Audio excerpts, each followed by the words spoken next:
welcome back to my YouTube channel. I'll be continuing to read my reading book, Diary of a Wimpy Kid, The Long Haul. A few years ago, Mom sent Dad out to get some milk, but along the way, he spotted a boat for sale in someone's front yard, and before you knew it, the boat was in our driveway. Mom was mad that Dad didn't check with her first, because having a boat is a ton of work.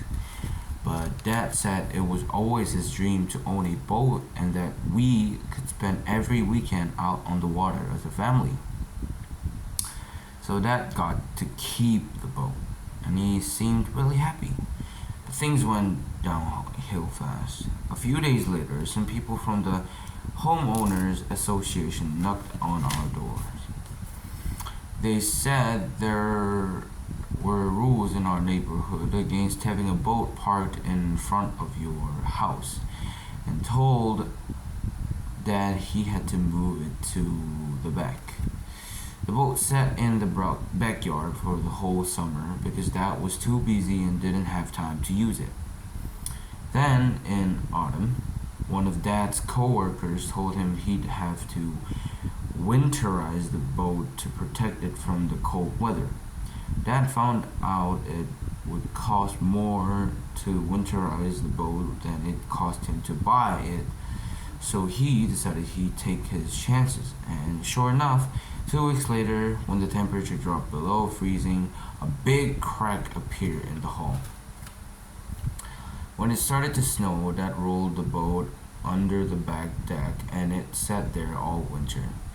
In the spring, Mom started using it to store all sorts of junk from the house. The next summer, Dad decided he was going to fix the boat.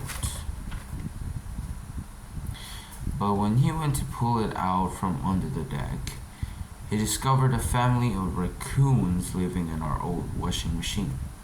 Dad called an exterminator to get rid of the raccoons, but when he heard how much that was gonna cost, he decided to take care of it himself. By then, Manny had heard about the baby raccoons living in the washing machine, and Mom had to step in. The boat's been sitting there ever since. I haven't heard any scurrying sounds coming from under the deck for a while, so I'm guessing the raccoons moved out.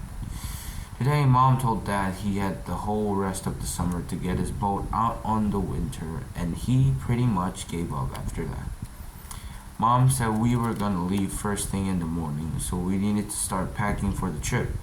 She told everyone to bring the bare essentials so we could fit everything in the minivan. But by the time we got all our stuff out in the driveway, it was pretty clear we had a space problem. Mom started going through everything and sorting it into 2 piles, the things we needed and the things we didn't. Roderick was pretty disappointed when some of his essentials didn't make the cut. Mom made me leave a bunch of small stuff behind, which seemed pretty ridiculous considering that Manny's plastic potty was coming along for the ride. Whenever we take a trip that's longer than 15 minutes, Mom brings Manny's potty just in case. But I get really uncomfortable whenever Manny uses it.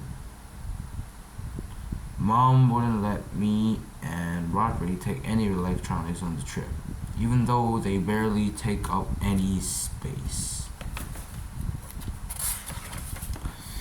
She's always saying kids these days don't know how to socialize because they constantly got their noses 2 inches from a screen.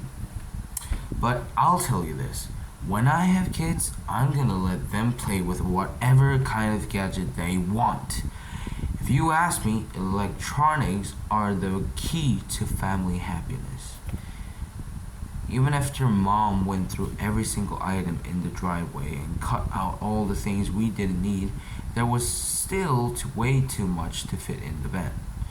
I suggested we rent one of these giant recreational vehicles because we could fit all our stuff in it and have room to spare.